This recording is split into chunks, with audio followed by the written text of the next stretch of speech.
What's up guys, Houndish here, and today I've got a few Destiny 2 and Curse of Osiris details that I wanted to round up, which you may have missed. We've got some details on the Sandbox and Curse of Osiris patches. On top of this, new PvP gameplay with some new gear. We've also got a Bungie podcast where they speak pretty candidly about the endgame, their approach to changes, and the things which they want to improve, which is pretty insightful. And we also have a few new details about Mercury, new strikes, and more, so let's get into it. First of all, following the blog post we saw yesterday, I've had a lot of questions about patch notes or sandbox tuning coming inside of Destiny 2 in December. As it happens, there will indeed be some sandbox tuning in the December update, so Deej tweeted sandbox tuning will be covered in the 1.1.0 patch notes on December the 5th. So it doesn't look like we're going to hear about sandbox tuning until that date. It could be that they're still kind of finalizing and testing things to actually get them into this patch. Obviously that doesn't give us a great hint towards what will be in this sandbox tuning patch, whether it will be,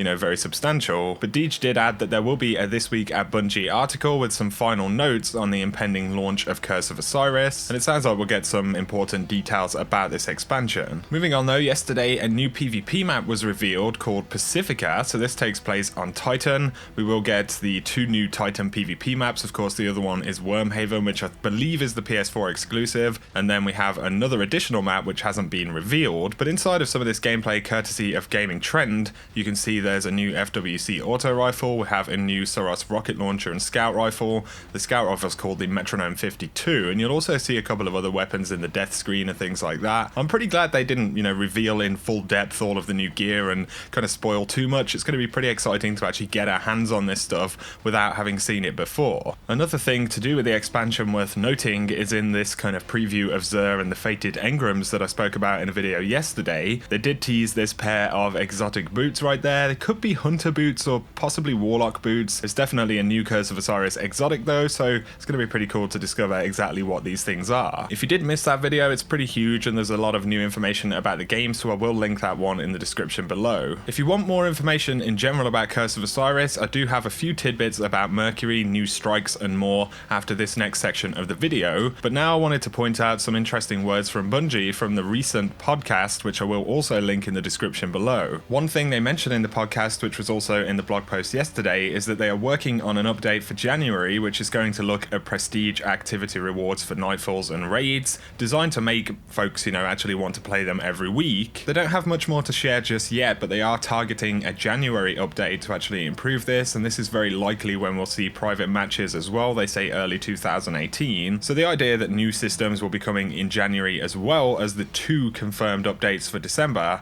I think is definitely very positive. But here they talk really candidly about the game and their kind of shortcomings as well as things that they're thinking about. So Luke Smith said Destiny 2 doesn't have enough for those hobbyist players, the players who want to return every day and certainly every week. Bungie admit that there isn't enough in the game right now. They're pretty frank about it. Eric Osborne said that they over-indexed a little bit when it came to making the game more casual. They wanted to get the groundwork for new players to come into the game and have a good experience, but they do need to create more reasons to play going forward for those non-tourist players in the community. Again, this is another recognition of the problems in the game, and I think, it's definitely good to hear them talk in this way. Luke Smith did add that perhaps they made the leveling process and powering up in general a little bit too easy, but now they can see what kind of players are still here and how long they're playing for, and they say that going forward they will be able to provide content for the key player base of the game, not necessarily just a brand new audience. Mark Noseworthy also recognised that for hardcore players,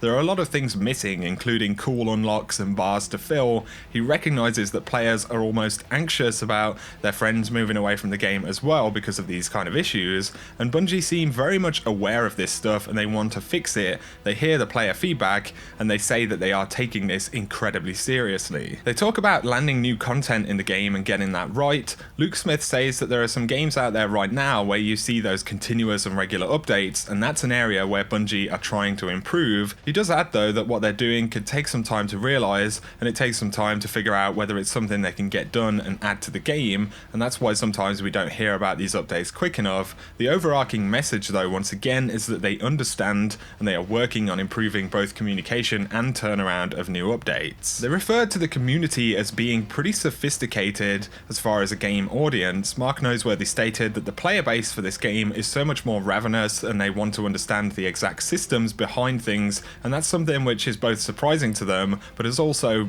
something they want to harness. They want to improve that conversation between the devs and the players. They did add something briefly about Masterworks, the new weapon system, which allows you to earn and unlock additional stat perks, essentially, for legendary weapons, which upgrades them to this Masterworks status. Masterworks come with a kind of stat roll, which is re-rollable, and we can see on Uriel's gift right here that this one will actually improve reload speed, but the weapon also generates orbs on multi-kills and displays the number of enemies defeated by using it. So I think reload speed, potentially stability, maybe even range and things like that will be the kind of stat perks they're really looking at, but also that ability to generate orbs on multi-kills could be pretty, influential potentially, depending on how it works inside of PvE content, whether it's the Nightfall or the Raid. That could be something which is actually pretty useful, and I think this is definitely a good step in the right direction. Like I said before, it doesn't completely fix the weapon system, it only does something else, to make them more interesting, but it is something which Luke Smith said, this is just the beginning for new weapon systems. They have more that they're working on, but also some of the battle is getting those systems onto the weapons, and now Masterworks is being applied. It's something that they can add to and adjust in the future to keep making things more interesting and customizable. They spoke about updates and changes, and they referred to the Reddit post which said they can fix XP quick enough, but they can't fix the Callus glitch. And Noseworthy added that some things like the XP system can be turned on and off with a server-side switch or a line of code, but other things like the Callus glitch or weapon balancing are much more complicated because they have to actually make that fix in the engine or, to work on the client side, and then they have to test to ensure it doesn't break something else in the game, and that process can be pretty lengthy and difficult. On the subject of the whole XP drama, Urk did very candidly say that when players discover a system like this, it's very understandable that they feel, pardon my French, but he said frankly that they feel a bit fucked over. Basically, they said that it was short-sighted of them to have this system doing what it was doing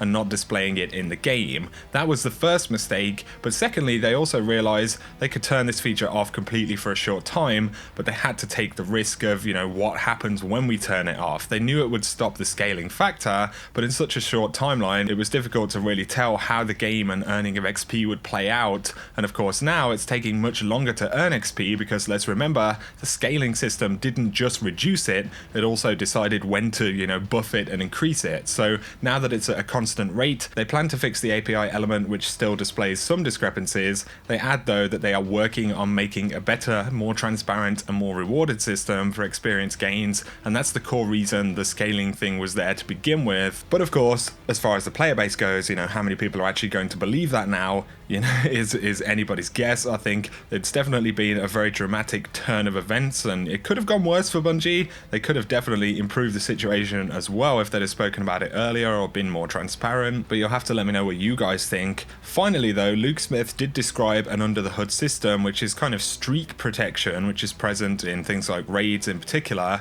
which makes sure that drops that you don't currently have are more likely to drop over time, and that's something they want to tweak and continue to work on. And other things they're including are bringing in like the exotic duplicate protection system, which is going to drastically reduce duplicate exotics in the December update. They do finish by saying none of this stuff is the silver bullet which will fix the game, and they recognize that, but they do think these are positive additions to the game, and they want to go forward with more regular updates and changes. So I do recommend that you guys listen to the full podcast. It's very interesting, and there's a lot of very candid speak about the game. They're being much more kind of direct and open at this point, much like what we saw in the blog post yesterday, which I think, is a clear improvement. But I'd love to hear your thoughts on this particular set of information in the comment section, guys. If you're wanting a few more hints about content inside of Curse of Osiris, Bungie actually tweeted out, a Vex mind has gone out of control, and it's up to you and Osiris to destroy it before it's too late in the new strike, A Garden World. So this will be one of the new strikes coming in the expansion, and obviously it's going to take place in the Garden World version of Mercury, which will be pretty cool. They also tweeted about another strike, contain a rampant army of Red Legion in a new strike set in the Infinite Forest. So one of the strikes will indeed take place in the Infinite Forest, and I guess it's cool. We have some new space there on Mercury, and they're going to be utilizing it for some of the activities. I think another big thing on the cards for the community right now is strike specific loot and a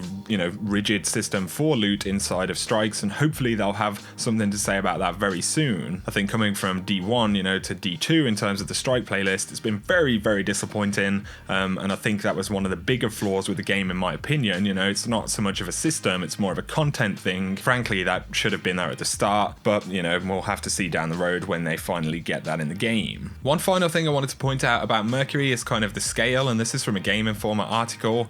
They actually said it was a bit of a disappointing space in terms of its size. So the main Mercury space is essentially just a donut, and you have the kind of NPC area with Brother Vance, and then you have the public event space. There is also a lost sector, and you know, there'll be a few missions and things like that, but the kind of core area of Mercury, at least, is definitely the smallest location in D2. That is indeed without the sections of the Infinite Forest that are on top of that though. The other thing they added, which is news, is that sparrows are not actually summonable on Mercury, so it isn't a space you can drive a sparrow around according to Game Informer, which is definitely interesting. You know, I think it's kind of like the Dreadnought back in D1, or like, you know, most of the campaign in D2 when you couldn't get a sparrow. That was another slight mistake in my opinion. Although Mercury is relatively small, so I don't think it's going to be a huge deal. At the moment, I feel like most people are more interested in the systems and actually having reasons to play in these locations as opposed to exactly how big they are. We've got a lot of big locations already in the game which need a lot of love and a lot of systems which have to be updated. And as long as that stuff happens, I feel like on the most part people will be, you know,